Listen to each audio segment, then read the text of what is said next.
Tapi kalau kita tersinggungan, itu pratanda bahwa sebenarnya yang terjadi adalah, itu sebenarnya adalah sebuah tanda bahwa hubungan kita dengan Tuhan sudah mulai jauh.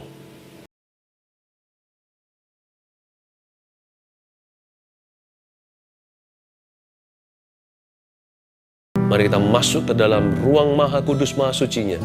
Sujud menyembah. Percayalah di sana Tuhan sediakan anugerah. Terima kasih Tuhan. Kasih sayang-Mu tak ada duanya. Berkati umat-Mu, berkati setiap anak-anak-Mu yang berharap padamu hari ini dalam setiap pergumulan. Tuhan tidak pernah tinggalkan. Sampaikan sabda-Mu. Sembunyikan hamba di balik salib. Dalam nama Yesus. Haleluya. Amin. Ambil Alkitab, ambil catatan. Baru di episode sebelumnya saya bicara tentang jaga hati dengan segala waspada. Saya mau lanjutkan bicara tentang hati Anda. Saya beri judul solusi hati yang tidak aman. Anda bisa catat itu dulu. Saya juga dorong Anda untuk subscribe YouTube ini supaya Anda terus dibangun di atas dasar firman.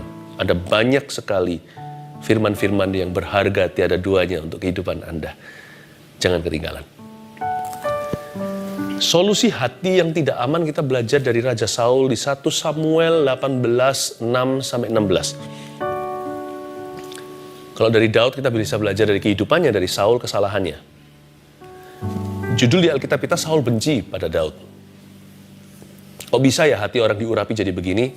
Nah kita lihat kejatuhan itu erosi. Gak semata-mata datang tiba-tiba. Semua itu adalah pergeseran yang teratur. Prosesnya ada. Nah, hati yang tidak aman itu bahaya. Dimulai hanya dengan itu Saul bunuh diri. Dimulai dengan sesuatu sesederhana itu, Saul tidak diselamatkan. Dia binasa. Dia termasuk golongan orang-orang yang binasa. Jangan remehkan perasaan gelisah.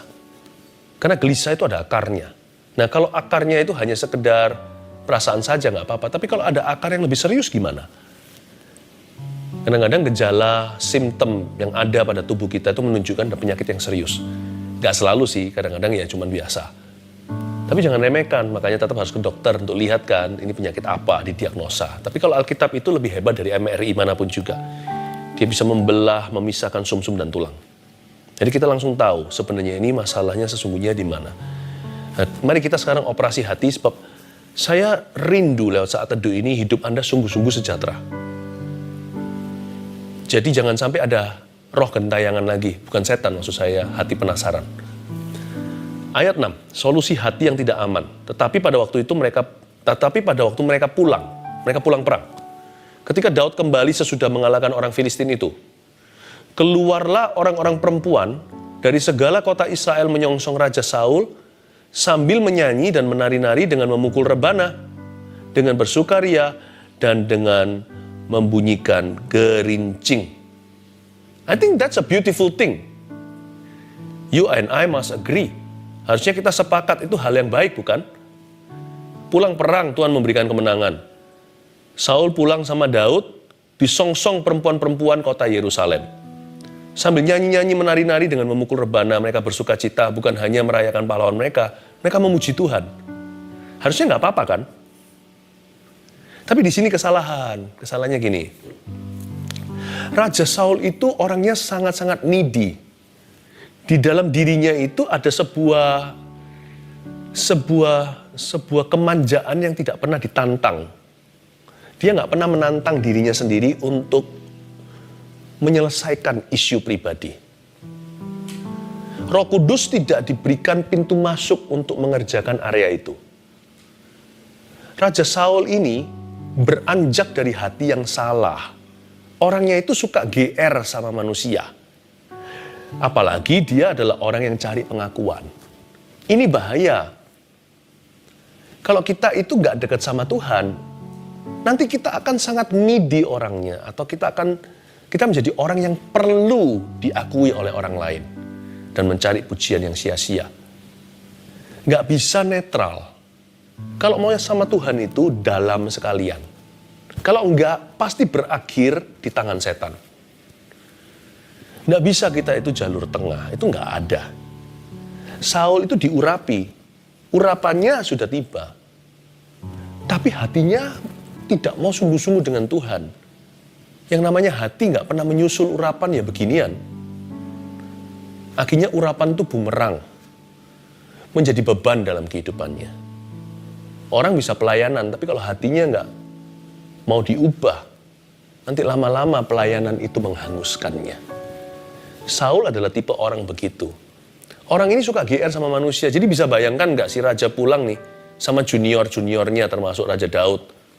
Raja Daud sebenarnya adalah pahlawan perang dengan P huruf besarnya pada hari itu. Tetapi ketika dia pulang, kelihatan perempuan-perempuan semuanya menyongsong sambil menyanyi-nyanyi menari-nari, dia pikir, this is for me. This is for me, untuk aku, ini untuk aku. Ini tipe orang kalau datang ke satu tempat, suka duduk di kursi VIP. Yesus ajarkan kan, dengan demikian Yesus sedang menyindir dan menegur secara langsung orang Farisi dan ahli Taurat. Jangan suka jalan di pasar-pasar atau marketplace, itu bukan pasar basah, jualan ikan. Tapi kalau di kerumunan orang ramai, lagi di dalam lampu sorotan, janganlah kita itu berlagak seperti apa. Tuhan Yesus ajarkan, jangan suka dapat pengakuan manusia. Kalau duduk di satu tempat, cari aja tempat-tempat yang biasa. Nanti kalau ada orang merasa Anda luar biasa, kan dipanggil, sini, jangan duduk di situ, Anda itu harus di VIP. Daripada duduk di VIP dulu, diusir kemudian sama asyirnya. Jangan ya, ini reservasi, di sini Anda di belakang, kan malu-maluin. Kan kita dipermalukan.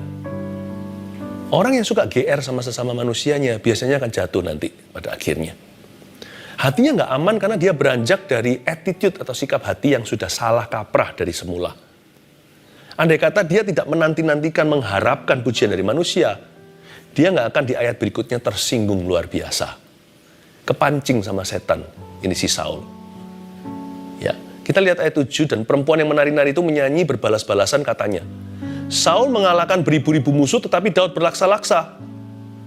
Lalu bangkitlah amarah Saul dengan sangat. Nanti kita baca lagi ayat 8, kita lanjutkan. Tapi inilah nyanyian para wanita perempuan-perempuan itu.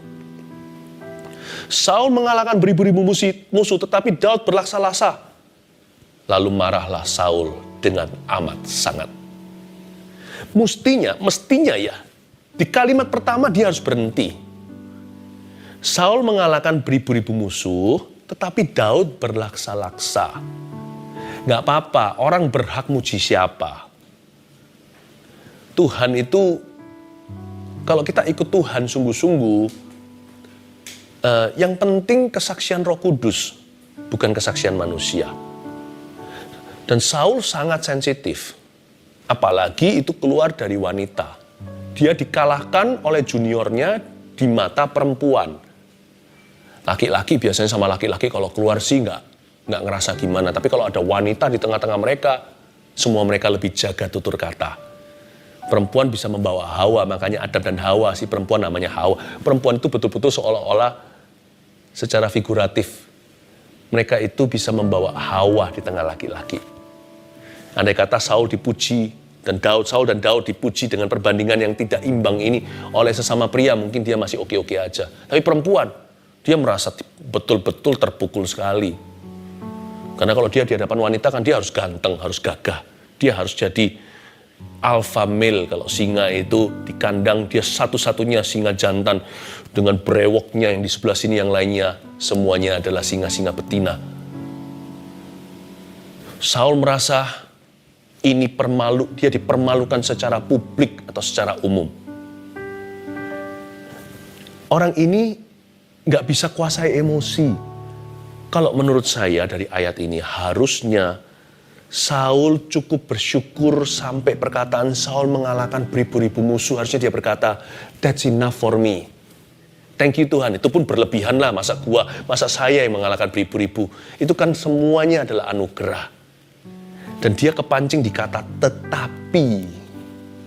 Ya kita nggak bisa salahkan orang mau ngomong apa kan. Kita nggak bisa hentikan manusia. Kita hanya bisa mengendalikan diri. Kita nggak bisa tentukan orang mau komentar apa. Yang penting kita jaga hati dengan segala waspada. Saul ini harusnya berterima kasih di kalimat ke-1. Saul mengalahkan beribu-ribu musuh. Harusnya dia angkat tangan dan berkata haleluya. Artinya haleluya. Artinya terpujilah Tuhan. Dia kepancing di kata tetapi Daud berlaksa-laksa. Wah, Aku dihitung ribu, dia dihitung puluhan ribu. Kok begitu?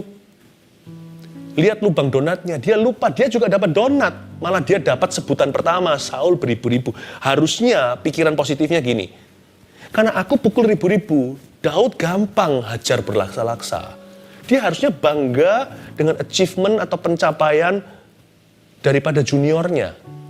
Dia harusnya bisa menaruh sukacita pada kemenangan orang berikutnya. Dia tidak merasa itu saingan.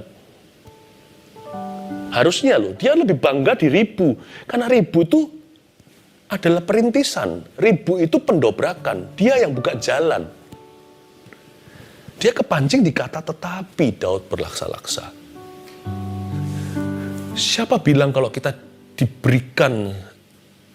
itu diberikan apa yang kita inginkan, atau semua doa kita dijawab, kita itu akan puas? Enggak. Harusnya Saul itu cukup berterima kasih, dia dipakai untuk mengalahkan ribuan musuh. Ada hamba 1 talenta, ada hamba 2 talenta, ada hamba 5 talenta. Saya bangga dengan 2 talenta, yang satu memang kan nggak keruan, dia sembunyikan talenta di bawah tanah. Yang hamba 2 talenta itu saya bangga, yang 5 talenta juga saya belajar sesuatu, orang itu mengelola, jadi talentanya bertambah. Tapi yang 2 itu loh, kok nggak iri ya? Sama yang 5 nggak sombong sama yang 1. Orang yang bisa melihat dia dengan Tuhan saja, nggak usah lihat spion-spion kiri kanan. Thank you Tuhan, aku dikasih 2. Aku nggak iri sama yang 5, aku nggak merasa bangga sama yang 1. Aku kerjakan bagianku. Mind your own business. If you want to grow, mind your own business. Kalau hatimu mau sejahtera, mind your own business. Kalau kita mau betul-betul damai di dalam hidup ini, urusi urusan sendiri. Maksud saya urusi urusan sendiri itu bukan berarti kita nggak peduli sama sesama. Lu, gua. Lu urusan lu, saya urusi urusan saya. Enggak begitu. Kalau itu kita harus saling melayani, saling mengangkat beban satu dengan yang lainnya. Urusi dirimu sendiri artinya urusi hatimu. Jangan lengket hati itu, jangan needy, jangan clingy. Saul mengalahkan beribu-ribu musuh, harusnya dia 2 talenta. Not bad bukan? Lumayan itu understatement. Lumayan itu perkataan yang terlalu merendahkan. Luar biasa loh itu, bunuh ribu. Itu nggak main-main. Nggak ada Saul, nggak ada Daud. I hope orang tua tidak merasa saingan dengan anak-anaknya. Dan juga jangan bodoh-bodohkan anaknya ya. Ada orang tua yang begitu, Roh Kudus barusan beritahu. Kamu, papa, orang muda zaman ini, orang papa zaman dulu. Ya lain lah, Pak. Lain lah. Ya, papa juga nggak menghadapi musuh-musuh anak muda sekarang. Beda. Anak muda sekarang bisa percaya. Anak-anak muda sekarang itu luar biasa. Saya ngomong gini bukan berarti yang anak muda besar kepala. Tapi anak muda bisa percaya sekarang itu apapun juga ada 1001 opini. Kita sekali internet, Google, segala macam pandangan. Zaman dulu, apa yang diturunkan ya itu. Jadi jangan pernah berkata gitu terhadap anaknya. Tetapi juga kalau lihat anak kita, jangan dijatuhkan. Tapi kalau anak kita juga diangkat oleh Tuhan, mari kita bangga. Jangan memuji diri sendiri, biarkan orang lain memujimu. Tidak ada papa, tidak ada aku. Biar orang yang ngomong sendiri padamu. Urusi sendiri. Saul itu hatinya nggak aman. Solusinya di mana nanti kita akan temukan ya, ayat berikutnya, ayat 8. Lalu bangkitlah amarah Saul dengan sangat. Dan perkataan itu menyebalkan hatinya. Saya mikir, kenapa? Sebab pikirnya, kepada Daud diperhitungkan mereka berlaksa-laksa, tetapi kepada aku diperhitungkannya beribu-ribu. Ini memang betul-betul di dalam hatinya ada roh yatim piatu. Mendingan jadi yatim piatu beneran, tapi hatinya itu hati anak bapak. Lihat itu, kepada aku dihitung berlaksa-laksa, kepadanya dihitung beribu-ribu. Akhir-akhirnya, jabatan raja itu pun jatuh kepadanya. Wah, di titik ini dia buka lubang besar kepada roh jahat. Tapi belum sampai kesurupan. Mari kita pelajari sesuatu. Tanda awal kalau hati kita sudah menjauh dari Roh Kudus itu apa? Hatinya mudah tersinggungan. Coba kita bercermin sekarang. Kalau kita mulai gampang tersinggung atau tersinggungan, itu bisa jadi urusan kita bukan sama manusia loh, meskipun manusia yang menyinggung kita. Tapi kalau kita tersinggungan, itu pratanda bahwa sebenarnya yang terjadi adalah sebuah tanda bahwa hubungan kita dengan Tuhan sudah mulai jauh. Bagaimana kita tahu kalau terjadi kemunduran rohani? Harus ada tanda, bukan? Lewat cerita ini, tanamkan. Supaya kita bisa ingat sendiri. Ada orang berkata kalau asam uratnya sedang kambuh, kakinya bengkak. Ada orang yang berkata kalau kolesterolan, aduh sini semuanya pegel di belakang ini, pundaknya kayak tebal. Nah, dari mana kita tahu kita mulai mengalami kemunduran? Kemunduran secara roh. Yaitu kalau hati kita mulai tersinggungan. Itu tanda awal seseorang menjauhi Roh Kudus. Di saat itu harusnya Saul sudah peka. Tapi sayang sekali Saul sudah putus hubungan dengan Samuel, mentornya. Orang ini sudah nggak bisa diajak bicara. Nah, ayat yang ke-9, sejak hari itu maka Saul selalu mendengki Daud. Garis bawahi kata mendengki. Setelah hatinya mudah tersinggungan, lama-lama orangnya jadi orang yang kepahitan. Kata dengki itu bukan berarti mengingat kesalahan orang lain, itu memori. Saya juga masih ingat kesalahan orang lain kok. Cuman gak masuk hati. Karena Roh Kudus jaga. Saya menjaganya dengan Roh Kudus.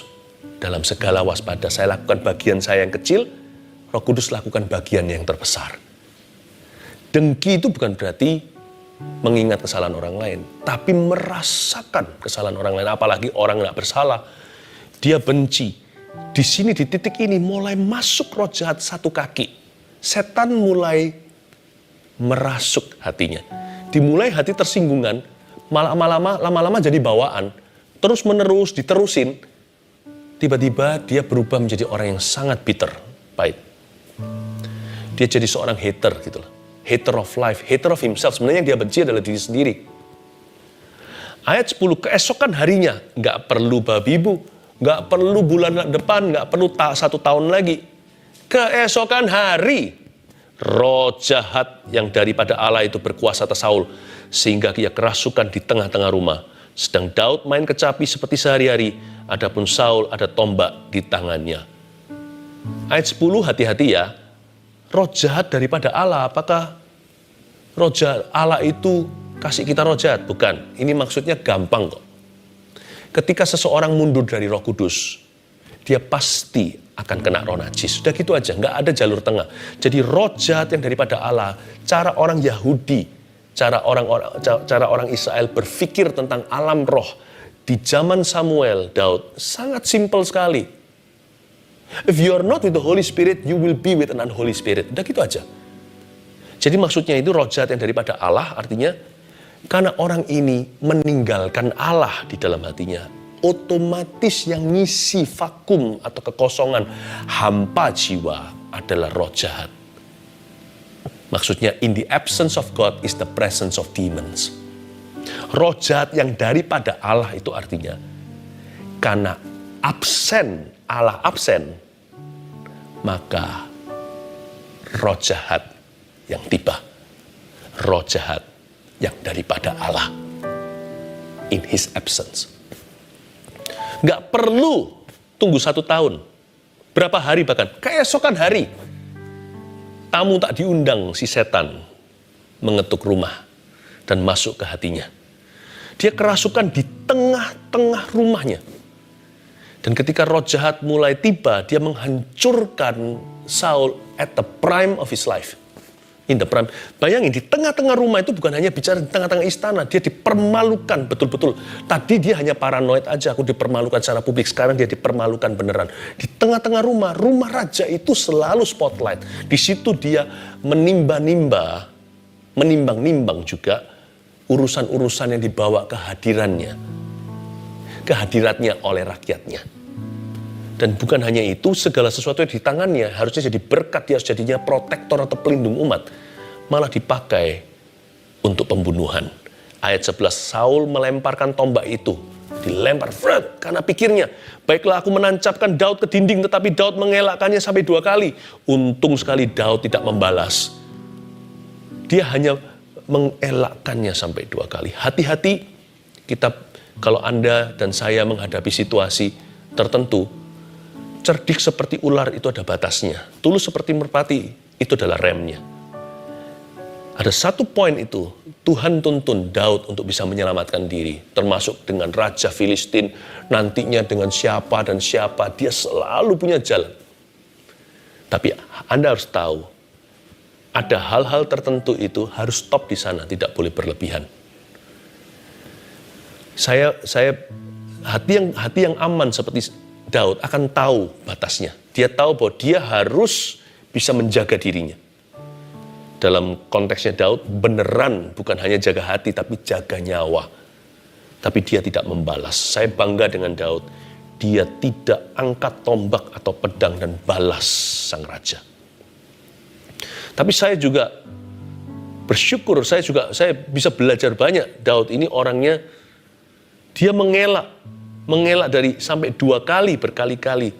Artinya Daud itu seseorang yang bisa take care of himself ya. I love this man of God. Ayat 12. Ini mulai kacau nih, Saul mulai kacau. Saul menjadi takut kepada Daud. Lucu ya. Harusnya Daud takut sama Saul. Siapa yang pegang tombak? Daud pegang kecapi. Gak tentu orang itu gagah perkasa luarnya. Secara fisik pegang harta, atau posisi bahkan, atau pengaruh. Gak tentu di hatinya gak ada rasa takut. Gak tentu mungkin seseorang gak punya apa-apa, asal dia punya iman pada Tuhan, asal hubungannya dengan Tuhan itu manis dan indah. Biasanya malah justru orang seperti itu pas-pasan mungkin sedang dirudung masalah, tapi hatinya tak kenal rasa takut. Our eyes, mata kita bisa menipu. Ada banyak trik-trik seperti magic. Ternyata orang yang kelihatannya gimana, tapi karena dia jauh dari Tuhan, sebenarnya kalau dibuka, orang itu sedang ketakutan. Tapi seseorang yang seolah-olah hidupnya itu ya begitu. Masalah bertubi-tubi, tetapi hanya dekat Allah saja aku tenang. Daripadanya lah keselamatanku, hanya Dia gunung batuku dan kekuatanku. Aku tidak akan takut dan tidak akan goyah selama-lamanya. Dia gunung batuku. Tetapi karena dia dekat dengan Tuhan, hidupnya itu loh ditata demikian dekat dengan tata Allah. Kalau Anda buka, kalau saya dan Anda bisa lihat apa yang ada di balik tubuhnya, di dalam hatinya, Anda akan lihat seorang yang super damai sejahtera, tidak takut apa-apa maupun hari esok. Saul menjadi takut kepada Daud. Who fears who? Siapa memerintah? Dia raja. Daud itu apa? Tapi Saul kok malah takut sama Daud? Itu gimana? Karena Tuhan menyertai Daud. Itu dia. Sedang daripada Saul ia telah undur. Perkataan sedang daripada Saul ia telah undur menunjukkan jika hidup Saul pada titik ini sudah kacau balau. Kasihan sih sebenarnya. Apa boleh buat, tapi itu pilihannya. Sebab itu, Saul menjauhkan Daud dari dekatnya dan mengangkat dia menjadi kepala pasukan 1000. Kelihatannya bagus ya, diangkat ya. Oh no, not really. Sehingga ia berada di depan dalam segala gerakan tentara. Nah, ayat 13 ini tipuan mata.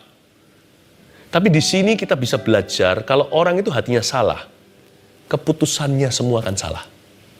Terutama keputusan besar dalam hidupnya. Saul menjauhkan Daud dari dekatnya salah, itu wrong military strategy. Daud itu mengokohkan seluruh Israel, bahkan kerajaan Saul juga. Saul menjauhkan Daud dari dekatnya. Kalau Anda punya tentara jagoan gagah perkasa, ahli strategis, yang bisa memenangkan segala perang, mau perang rimba, perang kota, perang hutan, perang gerilya, atau perang terang-terangan, bisa menang semuanya.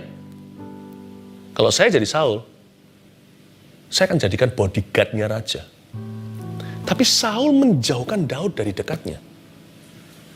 Dan Saul mengangkat dia menjadi kepala pasukan 1000, kelihatannya bagus. Tapi dengan motivasi supaya dia berada di depan dalam segala gerakan tentara, dengan harapan Daud akan lebih mudah mati di dalam medan pertempuran. Hati yang gak aman itu akan membuat setup jadi setback. Aset jadi liabilitas. Kalau hati kita gak aman, segala sesuatu yang Tuhan berikan sebagai berkat, kita anggap itu kutuk. Lalu yang kita kita anggap sebagai kutuk. Tetapi sebenarnya kutukan yang sesuatu yang Tuhan bilang jangan, itu justru yang kita kejar dan kita jadikan. Bahaya, terbolak-balik. Keputusan besarnya akan salah. Mungkin orang itu smart berbisnis, mungkin orang itu pandai bergaul, mungkin orang itu koneksinya banyak. Tetapi lihat ya, dalam keputusan besar hidupnya, dia akan kecele dengan keputusannya sendiri. Bagi orang yang tidak aman hatinya, makanya orang yang tidak aman hati itu bahaya sekali. Solusinya bukan di perkantoran, bukan kita masuk ke ruang rapat kita. Hati yang gak aman itu solusinya hanya di dalam hadirat Allah. Karena itu ada orang yang berkata gini, apa gunanya sih doa? Apa gunanya menyanyi-nyanyi seperti ini, memuji-muji Tuhan, baca Alkitab apalagi? Apa gunanya? Gunanya di sini, saudaraku. Karena ada hal-hal tertentu yang berkenaan dengan hati, khususnya rasa aman di dalam jiwa. Itu gak bisa diperoleh lewat rapat direksi atau dengan koneksi siapapun.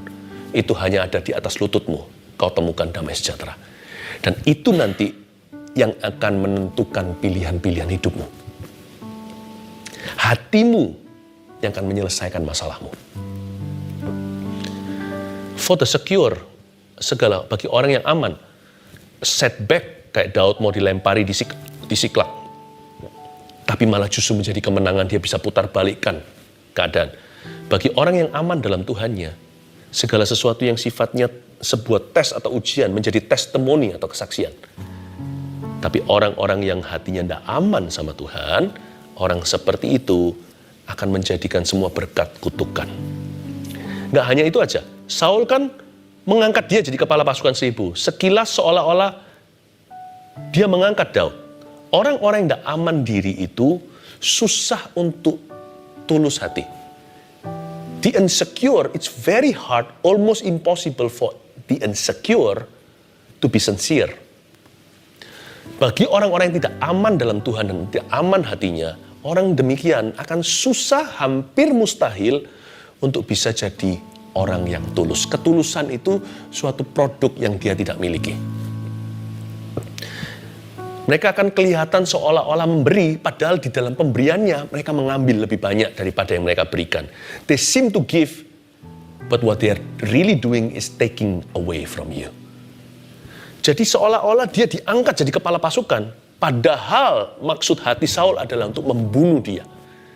Susah jadi orang yang tulus di hadapan Allah kalau hatinya tidak aman. Saya jadi ingat Mazmur berkata gini, sebenarnya Tuhan itu baik kepada orang-orang yang tulus hati. Susah untuk mengalami kebaikan Allah. Ayat 14, Daud berhasil di segala perjalanannya, sebab Tuhan menyertai dia. Inilah berkat orang-orang yang aman. Dia berhasil dalam segala perjalanan. Tuhan terus sertai. Lucu ya, setiap senjata ditempa lawan Daud gak berhasil. Kok bisa ya? Setiap senjata yang ditempa melawan kita bukan hanya gak berhasil, tapi justru jadi peluru keberhasilan kita. Di set up begini untuk menjatuhkan dia, malah jadi kebangkitannya. Diatur supaya dia itu tersungkur, malah justru dipromosikan Allah. Susah melawan orang yang disertai oleh Tuhan. Jangan bingung untuk melawan. Jangan bingung untuk bela diri. Kejar penyertaan Allah. Dengar lagi. Itu saja yang kau perlu. Kejar penyertaan Tuhan. Bukan pengakuan manusia. Bukan apa kata orang. Tapi apa kata firman. Hidupmu tidak tergantung dengan opini. Hidupmu tergantung pada penentuan ilahi. Dialah gunung batu. Jangan cari kerikil. Jangan sampai kita itu fokusnya kepada batu-batu kecil. Don't sweat the small stuff. Look at your big God. Lihat Allahmu yang besar. Ayat 15. Ketika dilihat Saul bahwa Daud sangat berhasil, makin takutlah ia kepadanya, tetapi seluruh orang Israel dan orang Yehuda mengasihi Daud karena ia memimpin segala gerakan mereka. Ayat 16 ini indah. Ayat 15-16. Satu, Daud sangat berhasil kan? Lalu kemudian dikatakan seluruh orang Israel, orang Yehuda mengasihi dia. Malah kita nggak cari pengakuan manusia, malah dicinta manusia. Malah kita itu selama bersandar dengan Tuhan, Tuhanlah yang memberi kita keberhasilan. dan ia memimpin segala gerakan mereka. Tuhan justru mengurapi Daud untuk memimpin bangsanya. Inilah berkat orang-orang yang hatinya aman dalam Tuhan. Lalu gimana? Tadi kan judulnya solusi hati yang gak aman kan? Saya kasih vaksinnya ya. Bisa jadi ini antibiotik rohani atau obatnya. Bisa jadi ini menyelesaikan virus dosa. Atau lebih baik lagi pencegahan. Saya berikan solusinya lewat firman ini. Vaksinnya untuk hati yang tidak aman atau kurang aman dengan dirinya. 1, tulis itu, GR-nya sama Tuhan. Yang GR sama Tuhan. Jangan sama manusia GR-nya. GR itu apa? Mungkin just in case, jaga-jaga kalau di sini ada orang-orang yang nggak ngerti GR itu apa, slangnya ini. Apalagi orang Indo yang di luar negeri yang menyaksikan Saat Teduh ini mungkin sudah nggak ngikuti. GR itu gede rasa. Jangan gede rasa kalau lihat perempuan-perempuan keluar dengan rebana, jangan berkata itu untuk saya. Selalu kita lihat kanan kiri, kalau dipuji itu selalu gitu. Siapa? Oh saya, gitu loh. Ya, kita selalu gitu. Tetapi kalau sama Tuhan, kalau pujian, kalau pengakuan itu selalu kita noleh kiri kanan. Mungkin bukan untuk aku. Sampai dipanggil oleh mikrofon, ya Anda pemenangnya. Oh saya. Belajar rendah hati. Jangan merasa deserving atau merasa layak menerima. Tapi kalau sama Tuhan jangan begitu. Orang lain meninggalkan, biarkan ayah ibuku menolak aku, kata Daud kan. Tapi Tuhan menyambut aku. GR, dirasa mungkin gitu ya malaikatnya berkata. Malaikat-malaikat Tuhan. Kok yakin Tuhan menerima? Terus Tuhan berkata seperti ini, saya cuma imajinasi. Betul kata-katanya dia. Ketika semua bumi, gunung dan bukit beranjak, kasih setiamu tak akan beranjak daripada aku. GR-nya itu sama Tuhan. Taruh rasa amanmu pada Kristus. Apa-apa dan sebagainya, tidak ada yang bisa memisahkan saya dari kasih Kristus. Ngomongnya begitu. Itulah pengakuannya. Allahku akan mencukupi segala keperluanku dalam kemuliaan dan kekayaan dan kemuliaannya di dalam Kristus Yesus. Seperti itu. Tuhan Yesus, Engkau akan mengingat hambamu. Tuhan adalah gembalaku, tak akan kekurangan aku. Simpan iman itu sebagai rahasiamu terbesar di dalam jiwa. Apa-apa, aku tahu Tuhan, sekalipun aku jatuh, tak akan sampai tergeletak sebab Tuhan menopang tanganku. Tuhan menetapkan langkah-langkah orang yang hidupnya berkenan padanya, aku ini Tuhan. Atau kita tertuduh dengan sebuah dosa. Mungkin kita bisa berkata dari Mazmur 25, kepadamu ku angkat jiwaku, janganlah aku mendapat malu. Ya Tuhan, jangan mendapat malu, dan biarkan musuhku beria-ria atas aku. Kepadamu Tuhan, ajari aku jalan-jalanmu. Unto thee, O Lord, do I lift up my soul. GR-nya sama Tuhan.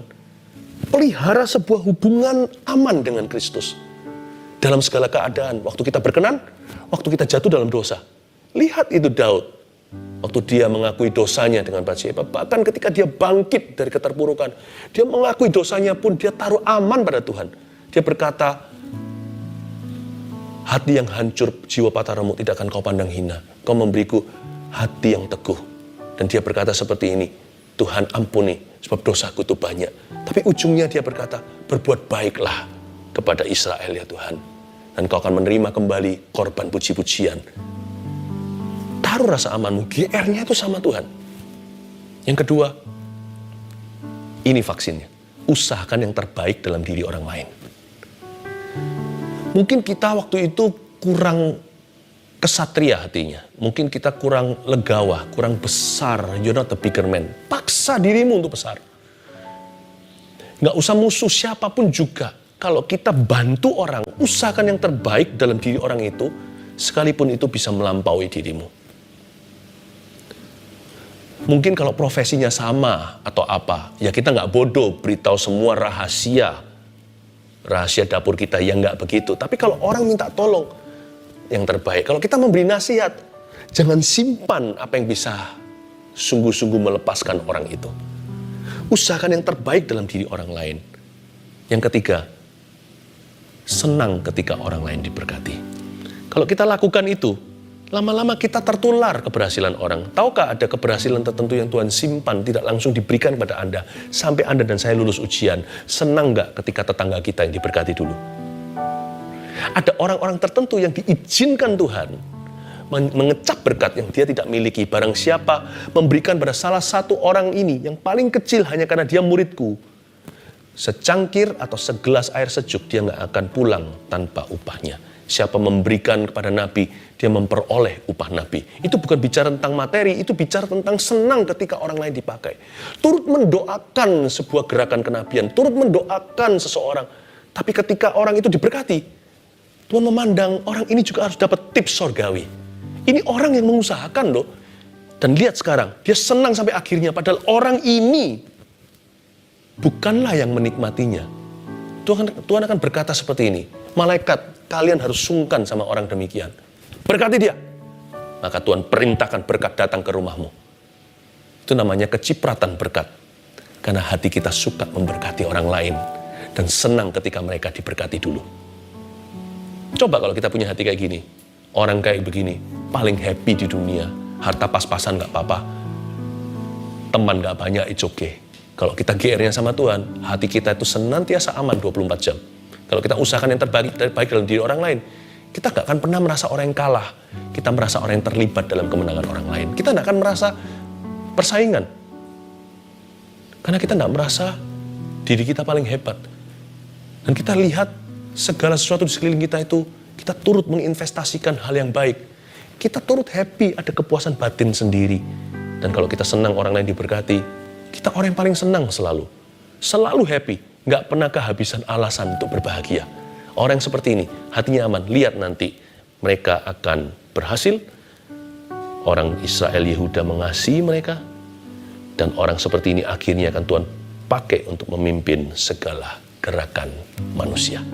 Praise the Lord. Mari kita angkat tangan kita untuk menerima berkat ini. Terimalah berkat dari Allah Bapamu yang sangat cinta padamu. Aman-amanlah jiwamu. Yesus memeliharamu. Roh Kudus, roh kekuatan itu, your spiritual muscle is in Him. Otot rohanimu ada dalam Dia. Hatimu mulai hari ini akan berubah. Mulai sejak sekarang saat teduh ini, jiwamu tidak akan lagi goyah maupun merana. Tenanglah saudaraku, Tuhan mengasihimu. Dalam nama Yesus. Amin.